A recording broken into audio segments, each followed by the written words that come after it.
all about you. It's all about you, Jesus. I'm sorry, Lord, for the thing I've made. When it's all about you, it's all about you, Jesus.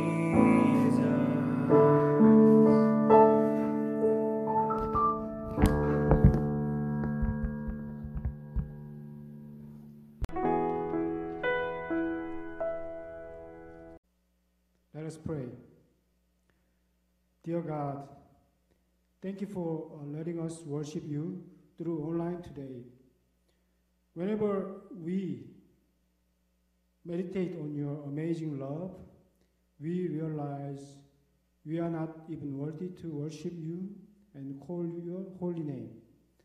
But your amazing grace, we are forgiven because you are forsaken.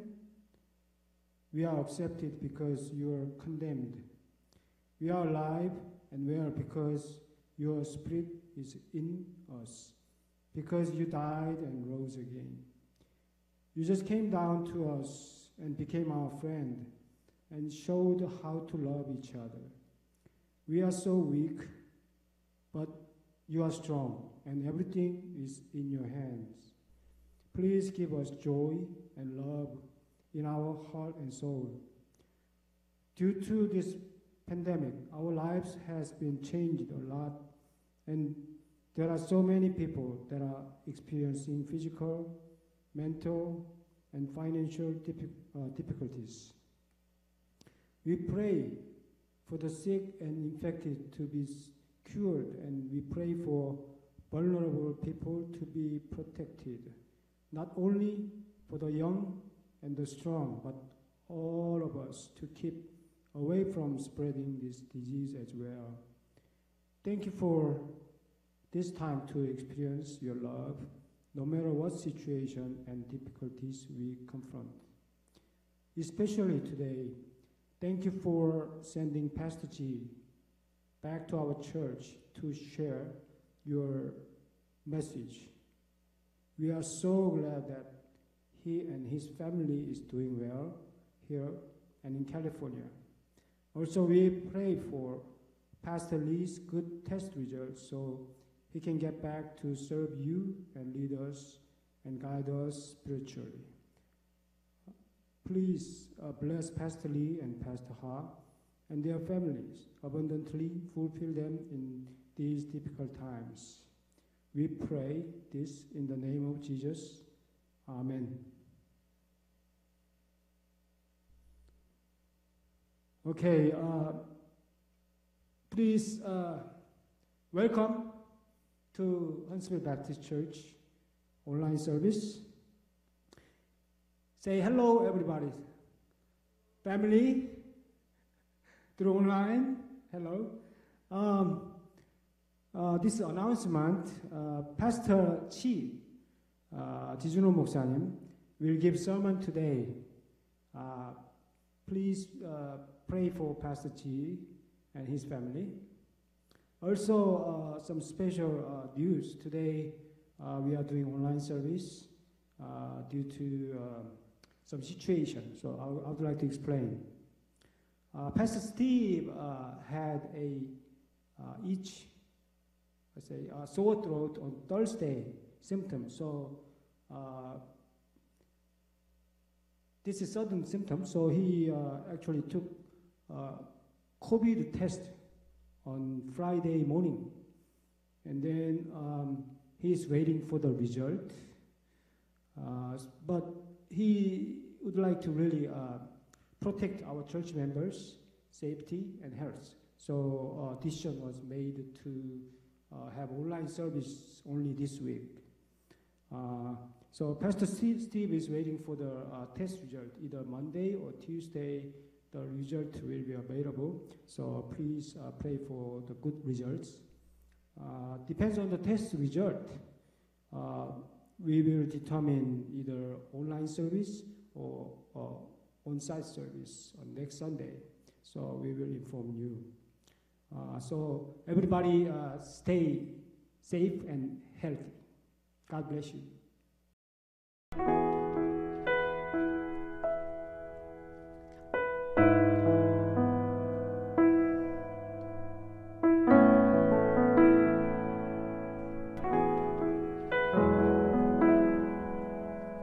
할렐루야. 여러분들 많이 보고 싶었습니다. 그리고 또 여러 분들을 위해서 또 헌츠빌 침례교회를 위해서 늘 기도하고 생활하고 있었습니다. 그리고 또 저도 저 나름대로 불신자들을 위해서 또 교회를 떠난 사람들을 위해서 또 교회는 다니지만 신앙이 무엇인지 잘 알지 못하는 사람들을 위해서 또 목회자들을 위해서 열심히 글쓰기를 하고 있습니다. 그러면서 점점 더 하나님의 일에 매진하려고 노력하고 있습니다. 그러면서 오늘 또 이 자리에 나와서 여러분들과 함께 하나님의 말씀을 나누게 되어서 매우 기대도 되었고 또 감사하면서 말씀을 증거하려고 합니다. 오늘 여러분들에게 들려주실 말씀은 시편 1편 1절서부터 6절입니다. 복 있는 사람이라는 말씀을 가지고 여러분들과 말씀을 나누도록 그렇게 하겠습니다. 복 있는 사람은 악인들의 꾀를 따르지 아니하며 죄인들의 길에 서지 아니하며 오만한 자들의 자리에 앉지 아니하고 오직 여호와의 율법을 즐거워하여 그의 율법을 주야로 묵상하는 자로다. 그는 시냇가에 심은 나무가 철을 따라 열매를 맺으며 그 잎사귀가 마르지 아니함 같으니 그가 하는 모든 일이 다 형통하리로다. 악인들은 그렇지 아니하며 오직 바람에 나는 겨와 같도다. 그러므로 악인들은 심판을 견디지 못하며 죄인들이 의인들의 모임에 들지 못하리로다. 무릇 의인들의 길은 여호와께서 인정하시나 악인들의 길은 망하리로다. 제가 집에서 이제 생활을 하면서 뒤뜰이 좀 이렇게 넓게 있는데 거기에다가 봉숭아꽃 씨앗을 뿌렸습니다. 그리고 아침마다 물을 주고 있습니다. 그랬더니 며칠이 지나서 이렇게 새싹이 올라오는 거예요. 그 다음에 또 계속 물을 주니까 이제 자라기 시작해서 한 두어 달이나 지났는데 아름다운 핑크빛 봉숭아꽃을 피우기 시작하는 거예요.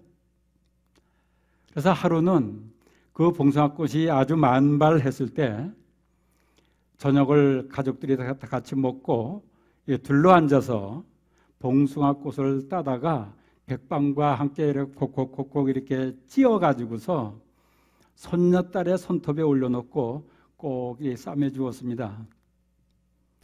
그러니까 손녀는 손을 앞으로 내밀고 이게 마음대로 이제 움직일 수가 없어지니까 그대로 곱게 손을 간직하고서 침대로 올라가는 거예요. 본래 이 손녀는 그냥 침대에 올라가 가지고서도 그냥 침대가 좁다 생각하고서 돌아다니면서 자는 어린이였는데 그날따라 그 옷을 그 손을 가슴에 나란히 얹고서 그냥 잠을 자는 거예요. 그 손톱이 어떻게 될까봐, 봉숭아가 어떻게 될까봐 아주 얌전하게 잠을 자는 거예요. 이튿날 아침에 손녀를 보니까 손녀의 얼굴이 부시시한 거예요. 잠을 잘 못 잤어요. 손톱이 어떻게 어떤 색깔로 물이 들어있을까 궁금하기도 하고 또 여기저기 돌아다니면서 자던 어린아이가 조용하게 얌전하게 잠을 자려고 하니까 잠을 제대로 자질 못한 거예요. 이런 손녀딸의 손톱에 씌워진 헝겊을 이제 엄마가 하나하나 풀어가니까 그 손톱에 오렌지 색깔로 예쁘게 물이 잘 들은 거예요. 이것을 보는 손녀가 아주 행복해하는 거예요. 손톱이 예쁘게 물든 것을 보면서 행복하고 또 온 가족이 모여가지고 자기를 사랑해주고 손톱에 물을 들여주고 하니까 너무 행복해하는 거예요. 그러니까 온 가족들이 또 그 행복해하는 손녀딸을 보고서 또 같이 행복한 거예요. 봉숭아꽃 하나가 이렇게 온 가족을 행복하게 만들고 있더라고요. 이렇게 사람들을 행복하게 하는 봉숭아꽃은 또 어떨까요? 아마 봉숭아꽃이 사람이라면 봉숭아꽃도 부쩍 행복하지 않았겠어요? 또 봉숭아도 물을 자기가 필요한 대로 땅속으로부터 마음껏 빨아들일 때 또 행복했을 것이고, 영양분을 충분히 섭취했을 때 또 행복했을 것이고, 또 잘 자랄 때 봉숭아꽃도 행복했을 것이고, 그리고 아름다운 꽃을 피울 때도 행복했을 것이고, 그리고 그 아름다운 꽃을 통해서 많은 사람들이 기뻐하고 즐거워하는 것을 봤을 때 봉숭아꽃은 또 행복해졌을 것이에요. 그래서 시편 1편 3절에서 이런 얘기를 합니다. 그는 시냇가에 심은 나무가 철을 따라 열매를 맺으며 그 잎사귀가 마르지 아니함 같으니 그가 하는 모든 일이 다 형통하리로다. 제가 봉숭아를 의인화해서 말씀드린 것처럼 오늘 하나님의 말씀도 나무를 의인화해서 한 말씀입니다. 사람도 이와 같다는 거예요. 그러나 나무도 그렇듯이 사람도 모두 꽃을 피우고 열매 맺는 때가 달라요. 어떤 사람은 어릴 때 꽃을 피우는 사람도 있어요. 어떤 사람은 중년일 때 꽃을 피우는 사람도 있어요. 어떤 사람은 노년에 꽃을 피우는 사람도 있어요.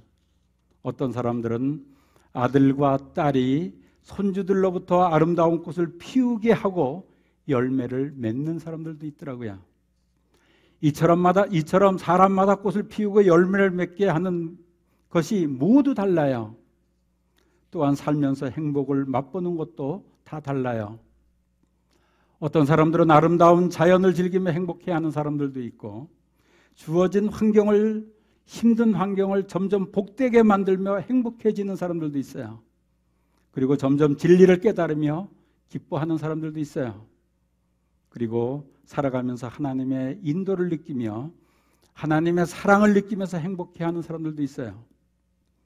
어떤 사람들은 신앙생활을 하면서 하나님이 주시는 진리를 깨닫고 지혜로워지면서 점점 행복을 누리는 사람들도 있어요.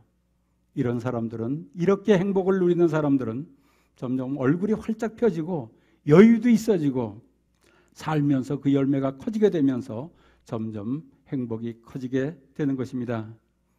이러한 사람들을 시편 기자는 복된 사람이라고 부르고 있습니다.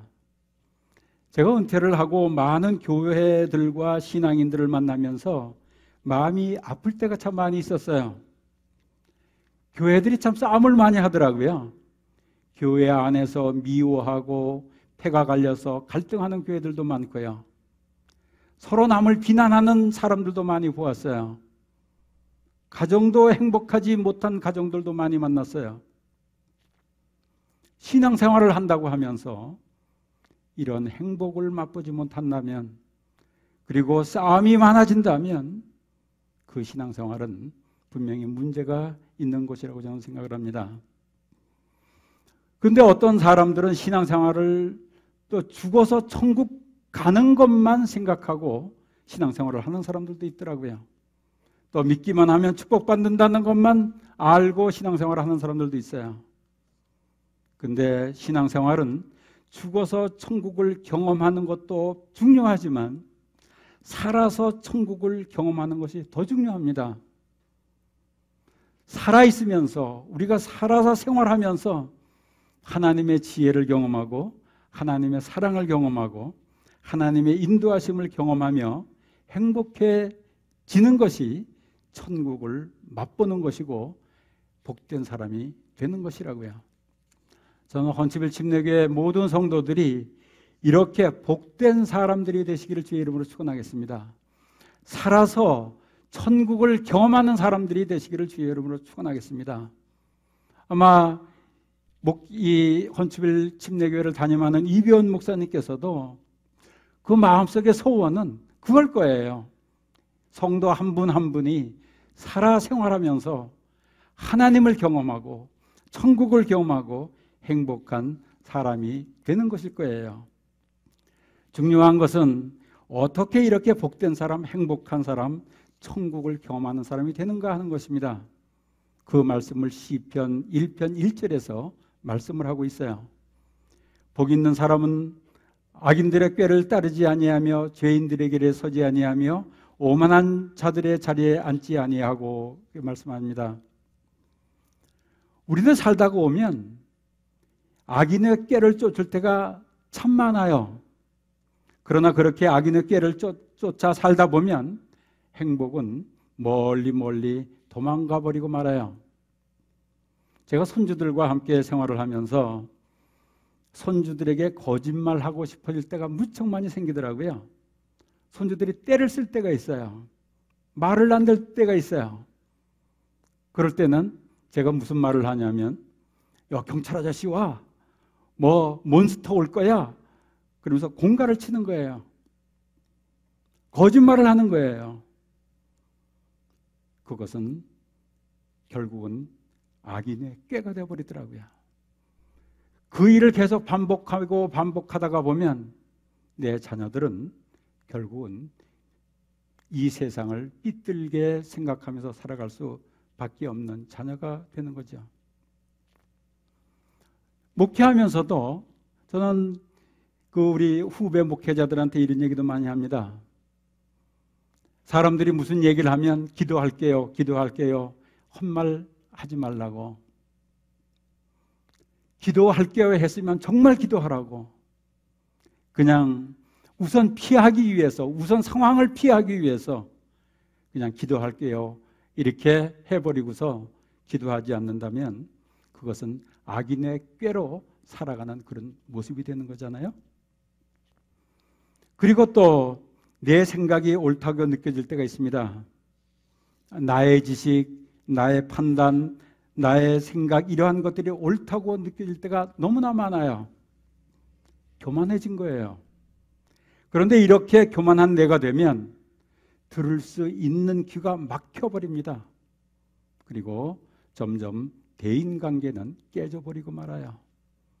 그러면서 우리들 가운데 있는 하나님의 영은 점점 멀리 떠나게 되는 것이죠.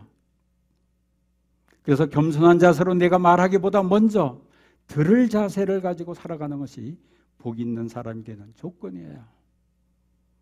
그래서 우리는 늘 살아가면서 내 마음을 볼 줄 알아야 합니다. 내가 하는 말이 진실인가?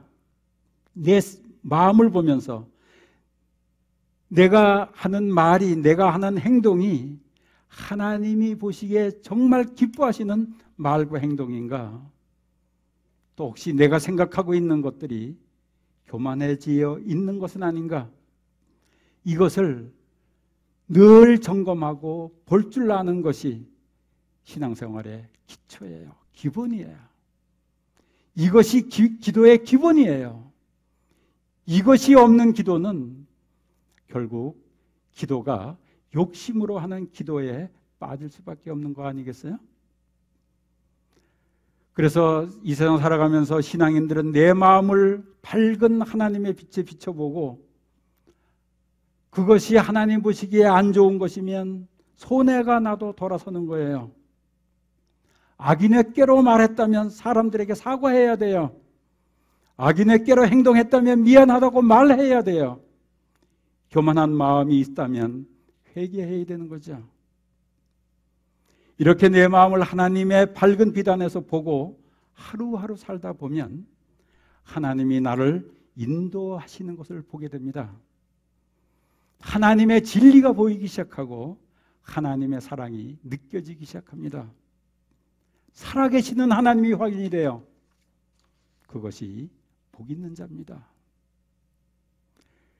그리고 복 있는 자는 오직 여호와의 율법을 즐거워하여 그의 율법을 주야로 묵상하는 자로다 말씀합니다. 밤과 낮으로 묵상하라고 하니 일도 하지 않고 말씀만 보라는 이야기가 아닙니다.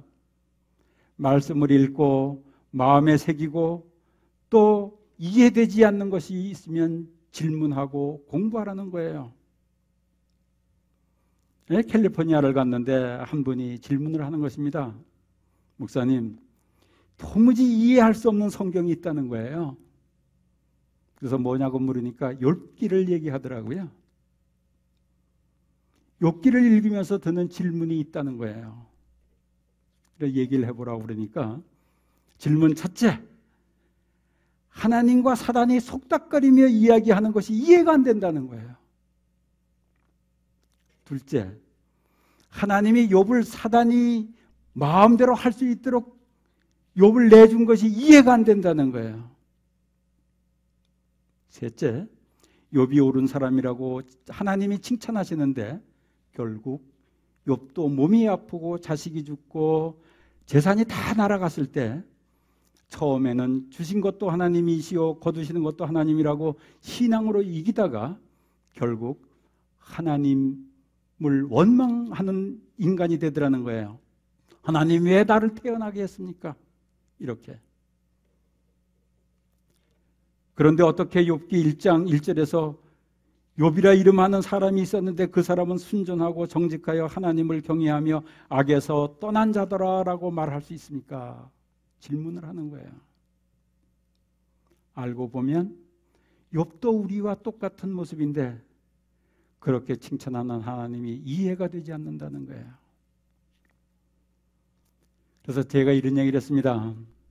욥기는 인간들이 오해하고 있는 진리를 바르게 깨닫게 하려고 등장시킨 인물입니다.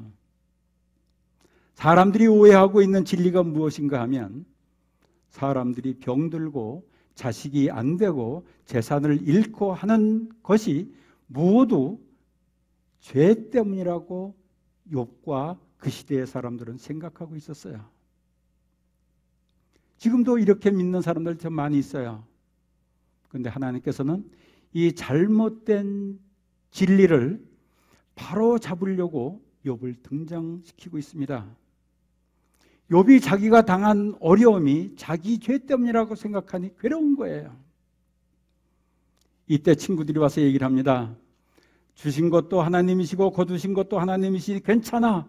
욥이 이렇게 얘기를 했지만 친구들이 계속 와서 너 죄 때문에 그래. 회개해. 회개해. 회개해. 욥은 아무리 생각해도 죄가 생각나는 것이 없어요. 괴로운 거예요. 세상이 힘들어지는 거예요. 하나님이 주신 모든 세상이 아름답게 보이질 않아요. 결국 욥은 하나님께 원망하기 시작합니다. 왜 나를 지으셨습니까? 이렇게 원망하기 시작하는 욥에게 하나님의 말씀을 시작합니다. 내가 땅에 기초를 놓을 때 너는 어디 있었느냐? 너는 해가 떴다 지는 이치를 모두 아느냐? 너는 바닷속에서 무슨 일이 일어나는지를 너는 알고 있느냐? 너는 염소 새끼가 낳는 이치를 아느냐? 폭우가 어떻게 오는지 아느냐? 번개가 어떻게 치는지 아느냐? 그런 것들도 다 알지 못하면서 너의 어려움이 있다고 너의 죄가 없는데 왜 나에게 어려움이 오느냐고 생각만 하고 있느냐? 왜 어려움이 왔을 때 하나님, 내가 모르는 것이 무엇입니까? 내가 알아야 되는 것이 무엇입니까? 왜 묻지 않느냐? 하나님께서 강하게 욥을 질책하고 있어요. 이 질책을 들으면서 욥이 깨달아지는 것입니다. 그래서 욥이 42장에서 고백을 합니다. 무지한 말로 이치를 가려는 자가 누구이니까 내가 스스로 깨달을 수 없는 일을 말하였고 스스로 알 수 없고 헤아리기 어려운 일들을 말하였나이다. 내가 말하겠사오니 주여 들으시고 내가 주께 묻겠사오니 주여 내게 알게 하옵소서. 내가 주께 대하여 귀로만 듣기만 하였사옵더니 이제는 눈으로 주를 배웁나이다. 하나님께 왜 나에게 이러한 환경을 주셨나고 따지는 것이 아니고 나에게 이러한 일을 주신 뜻이 무엇이냐고 질문하기 시작하는 욥의 모습이에요. 그리고 깨달아야 자신에게 어려움 오는 모든 것이 내 죄 때문이라고 생각했는데 아니었구나. 이게 어리석은 생각이었구나. 이것을 깨닫기 시작하는 것이죠. 이 시대의 모든 사람들, 또 하나님을 믿는다고 하는 사람들이 잘못 진리를 깨닫고 있을 때 하나님께서는 이렇게 깨닫게 해주시면서 우리를 성숙시켜 주시는 것입니다. 우리들이 이렇게 진리를 깨닫고 잘못 알고 있던 것을 바로 알게 되면 그때 세상이 다시 보이기 시작해요. 세상이 아름답게 보이기 시작하고 하나님의 사랑이 느껴지기 시작하고 하나님의 인도가 느껴지기 시작하는 거죠. 그러면서 행복해지는 것이에요. 그래서 욥이 이런 고백을 합니다. 내가 주께 대하여 귀로만 듣기만 하였사옵더니 이제는 눈으로 주를 배움나이다. 진리를 깨닫고 나니까, 모르는 것을 깨닫고 나니까, 오해했던 것을 깨닫고 나니까 이제 눈으로 하나님을 보는 것처럼 신앙이 성숙됐다는 거예요. 우리들이 신앙생활을 하면서 꼭 기억해야 될 것이 있습니다. 첫째는 나의 심령을 늘 보는 거예요. 내가 말하고 행동할 때, 사람을 대할 때 내 말의 주인이 누군지, 행동하게 하는 주인이 누군지, 이때 악한 것이라면, 거짓이라면, 잔꾀라면 빨리 포기하는 거예요. 그리고 하나님이 주신 양심의 소리를 통해서 듣는 하나님의 음성을 듣고 따르는 거예요. 그러면 살아계시는 하나님을 경험하면서 내 인격도 성숙하고 실력도 커지면서, 그러면서 행복하고 복된 존재가 되게 되는 것입니다. 그리고 이 세상을 살아가면서 모르는 것이 있으면 끊임없이 질문하여야 합니다. 그리고 지혜를 구하여야 합니다. 하나님의 말씀을 읽으면서도 공부하면서 진리를 깨달아 나가야 합니다. 착하고 순진하기만 해서 되는 것이 아닙니다. 그래서 마태복음 12장에서 이 귀신 이야기를 합니다. 이런 얘기를 합니다. 더러운 귀신이 사람에게서 나갔을 때 물 없는 곳으로 다니며 쉬기를 구하되 얻지 못하고 이에 가로되 내가 나온 집으로 돌아가리라 하고 와 보니 그 집이 비고 소재되고 수리되었거늘 이에 가서 저보다 더 악한 귀신 7을 데리고 들어가서 거하니 그 사람의 나중 형편이 전보다 더욱 심하게 되느니라. 이 악한 세대가 또한 이렇게 되리라. 진리를 모르면, 순진하고 착하기만 하면 더 악한 사람들의 이용당하는 꼴이 된다는 거예요. 예수님이 십자가에 돌아가실 때 순진하고 어리석은 백성들이 소리 지르면서 예수님을 십자가에 못 박은 그런 꼴이 되더라는 거예요. 순진하기만 해서 되는 거 아닙니다. 착하기만 해서 되는 거 아닙니다. 진리를 깨달아야 합니다. 지혜로워져야 합니다. 아마 여러분들도 아시는 분들 계실지 몰라요.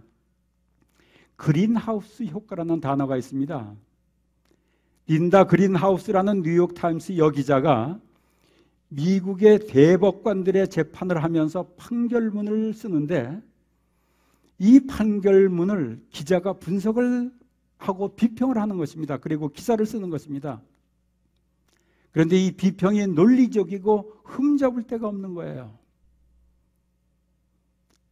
그러나 자연스레 대법관들이 이 기자의 비평을 잘 받으려고 더 열심히 공부하고 연구하면서 바른 판결을 하고 판결문을 쓰려고 노력하게 되더라는 거예요. 그러면서 점점 판사들이 변하더라는 거예요. 바른 판결을 하게 되더라는 거죠. 모든 사람들이 진리가 공감하는 판결을 하게 되더라는 것입니다. 그러면서 점점 더 법조계가 투명해지고 바르게 변화하는 것입니다. 이렇게 되니 기자의 이름을 따서 새로운 용어가 생겨나는 거예요. 그린하우스 효과. 정직하고 진실하여서 사실관계를 정확하게 분석하면서 하나님이 주시는 마음을 가지고 현대사회에서 어떻게 인류가 가야 하는지 방향 설정을 정확하게 제시하며 하나님이 주시는 지혜를 가지고 대법원 판사들의 판결을 비평하니까 판사들이 고개를 숙이고 받아들이더라는 거예요. 그리고 판사들이 변화하더라는 거예요. 이렇게 세상을 변화시킬 수 있는 능력이 있는 존재가 되는 것, 이것이 행복 아니겠어요? 이것이 복 있는 사람들 모습 아니겠어요? 사람들이 살아가면서 내가 살아 존재하면서 사람들에게 인정을 받으면 받는 만큼 저는 행복해지는 거예요. 하나님의 말씀 안에서 늘 내 심령을 바로 보고 하나님의 말씀을 공부하면서 진리를 깨닫고 또 깨달아가면서 점점 아름답게 성숙해서 복된 성도들, 행복한 성도들 되시기를 주의 이름으로 축원하겠습니다. 기도하겠습니다. 하나님 감사합니다. 오랜만에 사랑하는 성도들과 만나 말씀을 나눌 수 있게 해주셔서 감사합니다. 헌츠빌 교회 성도들이 늘 자신의 심령을 보며 악인의 살지 않게 하시고 죄인의 자리에 서지 않도록 하시고 교만한 자가 되지 않고 하나님의 음성을 매일 들으며 하나님의 진리를 깨달아 지혜롭게 이 세상을 살아 복되게 행복되게 하여 주시옵소서. 특별히 인도하시는 목사님을 축복하시어서 사람의 생각이 아니라 하나님의 지혜로 하나님의 능력으로 교회를 인도하여서 복된 성도들이, 행복한 성도들이 점점 늘어나는 교회가 될 수 있도록 축복하여 주시옵소서. 예수님 이름으로 기도하였습니다.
이제는 우리 주 예수 그리스도의 은혜와 하나님의 놀라우신 사랑하심과 성령의 감동 감화 교통하심이 늘 이 세상 살아가면서 성령의 인도를 받으면서 내 심령을 보면서 그리고 하나님의 말씀을 늘 묵상하면서 하나님의 진리를 깨달으면서 지혜롭게 되어서 복된 성도들이 되기를 원하는 헌츠빌 침례교회 모든 성도들 머리 위에 이제부터 영원까지 함께 하시기를 간절히 축원하옵나이다.